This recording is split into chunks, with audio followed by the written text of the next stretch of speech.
Shalom Bapak Ibu yang dikasihi Tuhan, yang senantiasa menerima rahmat daripada Tuhan, yaitu kehidupan kita ini, yang Tuhan berikan kesempatan untuk mengenal Dia, mengenal Dia. Jadi saya sangat bersyukur pada kesempatan kali ini saya boleh berbicara lewat YouTube. Ya, karena selama ini saya agak lama tidak mengupload ya. Mungkin subscriber saya yang masih kecil ini juga kenapa ya? Nah itu. Jadi saya mau aktif, tapi ada sedikit gangguan daripada peralatan. Ini juga saya tidak bisa ini membuat suara itu supaya nggak usah ada ekonya gitu. Ya habiskan kandas tetap ada gitu, ada seperti saya nggak suka gitu.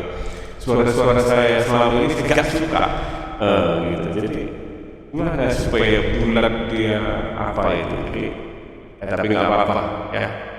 Yang penting saya menyampaikan kebenaran ya, menyampaikan kehidupan kepada orang lain apa yang sudah saya terima, karena hidup saya adalah hidup sebagai saksi ya, apa yang saya alami ya, bukan dengan logika, bukan dengan pengetahuan, tetapi karya Tuhan di dalam hidup saya, itu yang saya sampaikan kepada orang lain. Dan saya merasakan kuasa Roh Kudus itu yang mengalir dalam kehidupan saya, sehingga saya tidak membenci orang-orang seperti ini. Justru saya mengasihi mereka karena mereka belum menerima hidayah ya. Belum menerima hidayah kepada Sang Pencipta yang Esa itu ya. Jadi kenapa belum menerima hidayah? Karena belum beriman kepada kebenaran. Firman itu adalah kebenaran, tetapi mereka masih beriman dengan apa yang orang-orang dulu nyatakan kepada kehidupan mereka, ya mengikuti orang tua mereka, ya mengikuti apa yang memang logika bagi mereka. Tetapi orang yang datang kepada Tuhan, orang yang bisa datang kepada Tuhan adalah orang yang sudah Tuhan yang pilih. Jadi kenapa orang Kristen juga banyak pemahaman yang berbeda? Karena memang kesaksian di bumi ini adalah ada air, ada darah, dan ada roh. Jadi masing-masing ini adalah bersaksi di dalam diri manusia. Ya, bersaksi di dalam diri manusia itu artinya kepenuhan orang dipimpin oleh roh itu tidak semerta-merta sama. Ya, karena ada yang mengikuti kedagingan sedikit, ada yang mengikuti darah itu, turunan darah itu ya. Ada yang memang mengikuti roh itu. Jadi nggak usah kita heran masalah perbedaan antara ini. Makanya orang yang sudah menerima roh menyelidiki segala sesuatu. Itu saudara perlu camkan. Sehingga perbedaan itu, kekurangan daripada teman kita itu tidak menjadi batu sandungan bagi kita untuk beriman kepada Yesus. Karena apa? Kesempurnaan pemahaman di dalam Yesus itu saya sudah terima. Ya, jadi pada kali ini kita mau dengarkan dulu apa yang memang dikatakan oleh Ustadz Yonatan Nandar ini, orang yang pintar bahasa Hebrew, bahasa Ibrani. Ya. Menyampaikan mukadimah sebentar. Ya, tafadhal ya akhi, tafadhal takalam. Oke, jadi saya dengar Bapak Saifuddin Ibrahim itu tidak sebentar. Izinkan saya berbicara dulu. Bapak Saifuddin Ibrahim ini tidak mengenal gambar diri dan hati Bapak. Buah roh yang ke-9 itu Bapak tidak sama sekali tidak memahami dan tidak menjadi pelaku firman, hanya menjadi pendengar firman. Kalau saya perhatikan Bapak ini di WhatsApp, di mana itu kata-katanya begitu kasar. Oke. S3 dari Vatikan ya? S3 dari Vatikan Bapak ya? Saya Yonatan Nandar, channel YouTube saya Yonatan Nandar. Saya kenal Alkitab semenjak 1 SMP. Saya sering ke gereja berdebat dengan para pendeta, ke gereja Betani, ke gereja Mawar Saron saya sering. Jadi saya tahu betul kekristenan. Oke. Nah itu. Jadi sedikit saudara ya, saya potong dulu. Yonatan mengatakan dia sering ke gereja, dia sering debat dengan para pendeta. Saya rasa kalau ke gereja kita tidak memiliki kesempatan untuk berdebat dengan para pendeta. Ya, banyak hal nanti yang memang saya mau tunjukkan kepada saudara-saudara ya, supaya kita tidak berpengaruh kepada orang yang memang hanya berjuang bagaimana untuk menegakkan apa yang dia imani, tetapi bukan dengan dorongan daripada Roh Kudus ya, apa yang dia imani gitu. Jadi dia hanya berjuang bagaimana untuk menegakkan dia. Jadi sama sekali tidak dalam tuntunan Roh Kudus, sehingga dusta juga akan dilakukan. Saya juga banyak melihat ya, dengan diedit, dengan dia menonton beberapa video lalu menonton ketika Rita Wahyu itu menyampaikan bahasa Ibrani ya. Dia edit fotonya di bawah, sementara aslinya saya lihat tidak ada. Jadi dihalalkan segala cara bagaimana untuk membenarkan apa yang dia imani gitu. Padahal yang diimaninya itu bukan sesuai dengan apa yang kita imani gitu. Karena kita sudah dipilih oleh Tuhan ya. Itu saudara. Jadi kita lanjutkan apa Bapak, kita terima kasih Bapak Saifuddin Ibrahim, dan saya yakin hati kecil Bapak meyakini bahwa dinul Islam itu adalah kebenaran, al-haq. Al-Islamu ya'lu wa la yu'la alaih. Islam itu adalah tinggi, tidak ada yang lebih tinggi daripada Islam. Ya, dan waqul ja'al haqqu wa jahaqal batil innal batila kana jahuqa. Saya meyakini betul dari presentasi Bapak pertama kali, dari kemunculan Bapak saya sudah ya stay on begitu ya. Dan kali ini kita akan membahas ya. Bapak bisa berbahasa Ibrani? Saya jawab. bahasa monyet gitu. Bukan Bapak sayang. Ngomong aja bagaimana Oke. gitu. Saya kooperatif. Oke, jangankan Bapak ya, Dr. Muriwali, Dr. Perbum Peritatis tidak mengerti bahasa Ibrani, padahal bahasa Ibrani ini merupakan bahasa asli. Iya, ini saudara. Dia mengatakan Dr. Murawali, Dr. Diki Nadas tidak mengerti bahasa Ibrani. Ya, itu dia berbicara masalah eben ya. Eben itu bahasa Ibrani yang artinya adalah batu, ya. Dan ladinah itu atau pinah itu bahasa Ibrani itu adalah penjuru ya, gitu. Jadi dia mengatakan bahwa batu penjuru itu hanya disebut labinah sesuai dengan bahasa Arab labinah, dan bahasa Ibrani itu pinah gitu. Tapi sebenarnya batu itu tetap namanya eben. Cuman karena orang menyebut ya, misalnya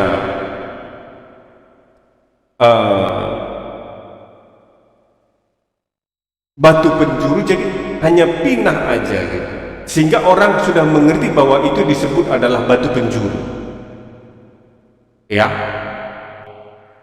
hanya pengertian. Tetapi yang arti dalam bahasa itu adalah eben itu ya tetap batu ya, pinah eben itu batu, pinah itu penjuru gitu. Jadi dia hanya membuat perkataan ini, membolak-balikkan perkataan saudara. Jadi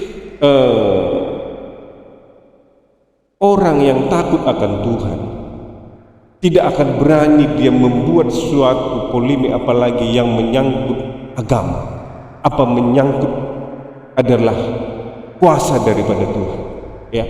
Tidak akan berani dia membuat suatu penyesatan di dalam menerjemahkan firman Tuhan kepada bahasa-bahasa lainnya. Pasti orang itu berusaha bagaimana sebenar mungkin, sebaik mungkin daripada terjemahan itu, supaya tidak menghilangkan satu iota pun makna daripada yang sebenarnya. Itu saudara, itu orang yang takut akan Tuhan ya. Karena orang yang menyusun Alkitab itu, walau di berbagai bahasa-bahasa, itu adalah betul-betul memang sudah diselik bukan oleh satu orang, tetapi mereka akan menseleksi apa yang mereka terjemahkan itu dengan banyak orang, dengan sharing supaya apa maksud daripada firman Tuhan itu agar tidak membuat masalah kepada orang yang membacanya. Dia sudah berjuang banyak orang. Jadi tidak sembarangan orang menafsirkan ini, saudara. Ya. Sementara orang-orang seperti ini hanya menafsirkan sepihak. Mereka hanya belajar apa yang memang dituding oleh orang-orang yang terdahulu, seperti apa dibilang Ahmad Deedat kepada publik bahwa batu penjuru itu adalah Nabi Muhammad. Sehingga itu juga yang dikutip oleh para kristolog sekarang ini untuk meneguhkan perkataan itu. Padahal mereka sama sekali tidak memikirkan apa yang mereka lakukan itu sudah menyesatkan banyak orang. Gitu. Karena apa? Mereka hanya membela apa yang mereka imani dengan berbagai macam cara, saudara. Jadi kita orang yang mengenal kebenaran, jangan kita sampai disesatkan orang yang seperti ini, ya saudara. Jadi apa yang dikatakan oleh Alkitab itu adalah sangkal dirimu, pikul salib, ikut aku, kata Yesus. Terima Roh Kudus. Tuhan mengembusi murid-muridnya dengan Roh Kudus. Jadi apakah saudara sudah menerima Roh Kudus sehingga berani saudara menghujat kebenaran? Ya, coba pikirkan. Jadi kalau saudara datang bukan dengan dasar yang Tuhan berikan kepada saudara, saudara akan melihat sesuatu itu akan salah, saudara. Penglihatan saudara akan salah. Nah, seperti di dalam ini, saudara, di dalam Yesaya 6 ayat 10 sampai 13. Buatlah umat ini tidak peka, buatlah telinga mereka tuli, dan buatlah mata mereka kabur. Jika tidak, mereka akan melihat dengan mata mereka dan mendengar dengan telinga mereka, serta mengerti dengan hati mereka, sehingga mereka berbalik dan disembuhkan. Lalu aku bertanya, sampai kapan ya Tuhan? Ia menjawab, sampai kota-kota diruntuhkan dan tidak berpenghuni, dan rumah-rumah tidak ditinggali, dan negeri itu menjadi tandus dan sunyi. Tuhan membuang jauh orang-orang itu, sehingga tempat-tempat yang ditinggalkan akan banyak di negeri itu. Meskipun 1/10 umat masih tinggal, negeri itu akan dibinasakan juga seperti pohon terbatin yang tunggulnya tetap ada saat ditebang. Tunggul itulah benih suci. Tunggul itulah benih suci. Jadi ini semua berbicara masalah tentang Yesus Kristus, saudara. Ya, dia juga tunggul itu yang sudah ditebang. Jadi begitu, saudara. Jadi jangan kita sampai disesatkan oleh orang-orang yang tidak sungguh-sungguh di dalam Tuhan. Apalagi orang yang hanya untuk mencari kesalahan, orang hanya untuk membelokkan iman orang yang sudah percaya. Nah, ini perlu sekali saudara untuk hati-hati untuk menerima daripada perkataan ini. Jadi segala sesuatu yang diucapkannya kita harus betul-betul koreksi. Kita harus miliki dasar bahwa Tuhan katakan terima Roh Kudus, ya, sangkal diri, pikul salib. Karena dari awal di dalam Kejadian, untuk penebusan dosa itu harus dengan ada penumpahan darah. Pertama-tama itu dipotong hewan oleh Tuhan dan dibalutkan bajunya kepada manusia itu. Jadi hukum itu tidak akan pernah sampai selama-lamanya, karena Tuhan berkata bahwa bumi dan langit itu akan berlalu, tetapi firman-Ku itu kekal untuk selama-lamanya. Jadi firman Tuhan itu kekal untuk selama-lamanya, saudara. Jadi kita lanjut lagi apa yang asli dari perjanjian lama, sedangkan bahasa asli dari Ibrani. Waroko Ya. bin Naufal yang menikahkan Muhammad dengan Khadijah, dia menerjemahkan Alkitab dalam bahasa Arab. Nah, ini saya sudah pegang salah satu bagian dari yang diterjemahkan oleh Waroko bin Naufal. Saya lebih senang dalam bahasa Arab daripada bahasa Ibrani maupun bahasa Yunani. Nah, sekarang apa Bapak, bedanya? Apa susahnya? Oke, Bapak, kita langsung ke pembahasan, Bapak, ya. Oke, Jadi itu lebih bagus. Gitu aja. Jadi haleluya. Oke. Lah, ya nggak apa-apa. Nah, oke Bapak yang terhormat, Bapak yang saya kasihi. Nah, kalau kita melihat batu penjuru di dalam Injil Matius itu, saya sampaikan terlebih dahulu ya agar nanti paham. Injil itu kan ada Injil 4 ya, Injil Matius, Markus, Lukas, dan Yohanes. 3 Injil sinoptik, 1 Injil non sinoptik, yaitu Injil Yohanes. Injil yang tertua itu Injil Matius adalah Injil bahasa aslinya itu dulunya bahasa Ibrani, akan tetapi nah ada pembahasan, nggak usah banyak cincong, terlalu banyak ngomong kami itu gitu loh. Oke, Pak Saifuddin Ibrahim. Nah, kalau kita melihat, kalau kita melihat Pak Saifuddin Ibrahim ya, di dalam Matius 21 ayat ke-42 tentang batu penjuru, batu di dalam bahasa Ibrani adalah eben. Ya, itu batu. Kalau batu penjuru beda loh ya, eben batu. Kalau batu penjuru itu adalah apa? Labinah, pinah. Kalau dalam bahasa Ibrani pinah. Kalau di dalam di dalam sebuah hadis bahasa Arab itu labinah begitu. Di dalam sebuah hadis yang sahih, Bapak, di situ dinyatakan ya ketika Nabi Muhammad SAW memperumpamakan dirinya. Aku dengan nabi-nabi sebelumku itu seperti seseorang yang membangun rumah yang sangat elok, rumah yang sangat indah. Kemudian orang mengitari rumah tersebut seraya mengatakan, alangkah indah sekali rumah ini, alangkah indah sekali rumah ini, akan tetapi ada lubang yang kosong. Andaikan lubang yang kosong itu diisi oleh batu penjuru, maka sungguh sangat luar biasa sekali. Kata Rasulullah SAW, wa anna labinah wa anna hutamun nabi. Ini saudara. Jadi mungkin kalau kita tidak hati-hati untuk mendengar apa yang mereka ucapkan ini dan ucapkan, kita bisa terpukau ya. Makanya kita harus memiliki benteng ya.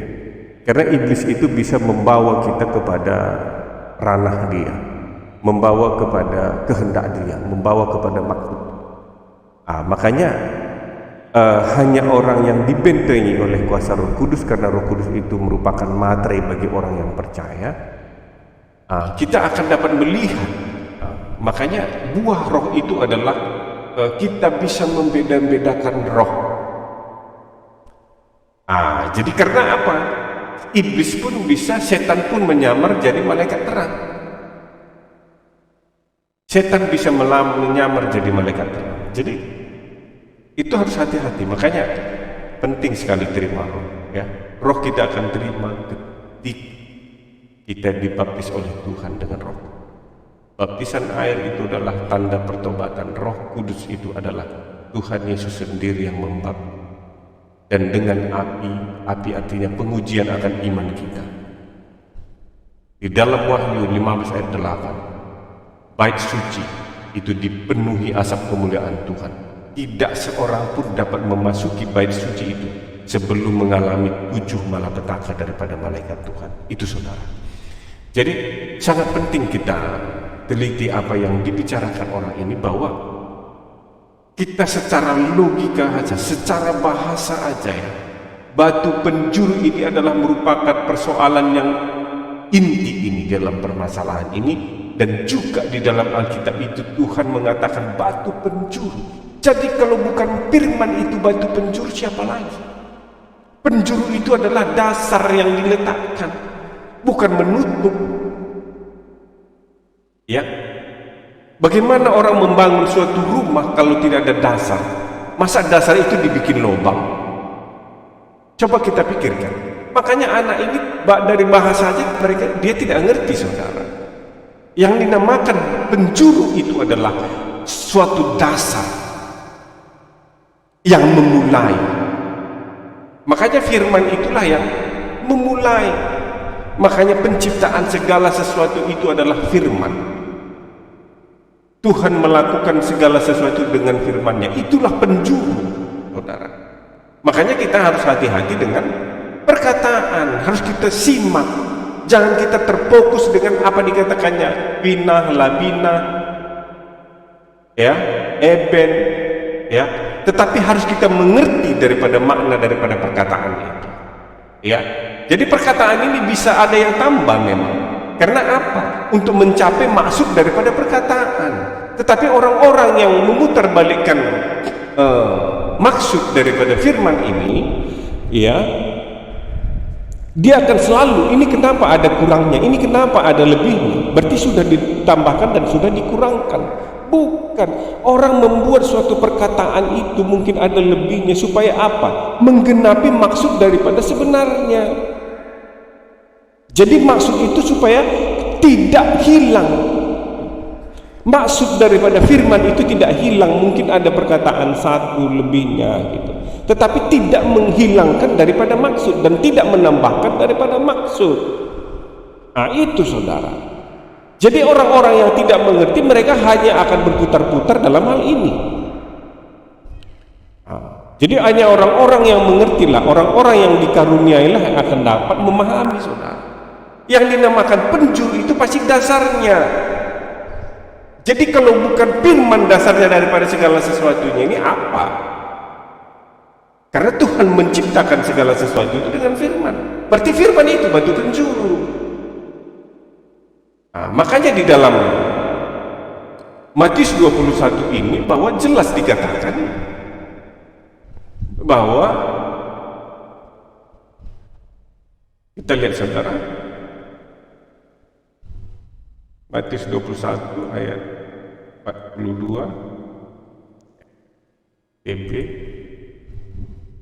Kata Yesus kepada mereka, belum pernahkah kamu baca dalam kitab suci, batu yang dibuang oleh tukang-tukang bangunan telah menjadi batu penjuru?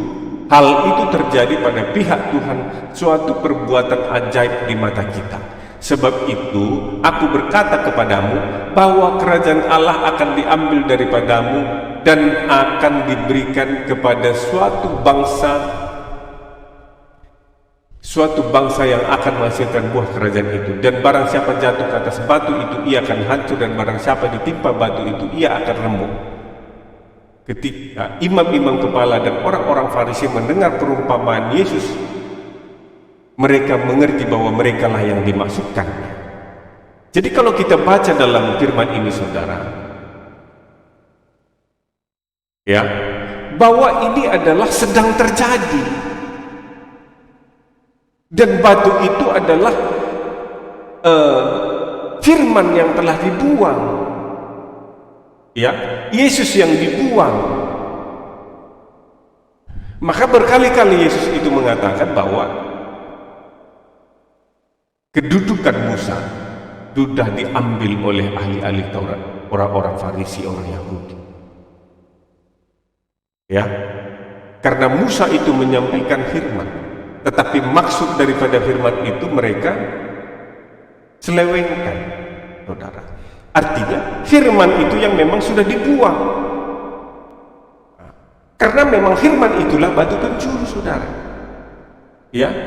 Jadi makanya mereka lah, artinya ini kan Tuhan Yesus ini berbicara kepada ahli-ahli Taurat, orang-orang Yahudi, orang Farisi, bahwa dia tahu, orang Farisi ahli-ahli Taurat tahu bahwa yang dimaksudkan mereka itu adalah mereka membuang Yesus itu sendiri. Ini bukan nubuatan, ini sudah terjadi. Nubuatan di sini maka akan diambil. Ya memang sudah diambil. Kenapa Alkitab ini sudah di perjanjian baru ini bahasa Yunani? Itu menyatakan, kenapa nggak bahasa Ibrani lagi? Ya, akan diambil oleh bangsa lain. Itu saudara. Jadi di sini bukan nubuatan, ya, dan penggenapan daripada penggenapan daripada Roh Kudus yang dicurahkan kepada semua orang itu sudah lama, ya. Beberapa hari Yesus sudah naik ke surga, ya. Setelah Yesus naik ke surga itu, bahwa sudah ada pencurahan Roh Kudus sesuai dengan dinubuatkan di dalam Yoel 2 ayat 28 sampai 31, 32, ya, itu antara itu, ya. Jadi ini berbicara masalah firman, ya, tidak seperti apa yang dikatakan oleh Ustadz Yonatan Nandar. Dia mengatakan bahwa akan diisi lubang yang kosong ini, ya. akan diisi oleh batu penjuru. Jadi kalau penjuru itu Yonatan Nandar adalah sesuatu yang mendasar, ya. Jadi dasar daripada segala sesuatu ini ada karena firman.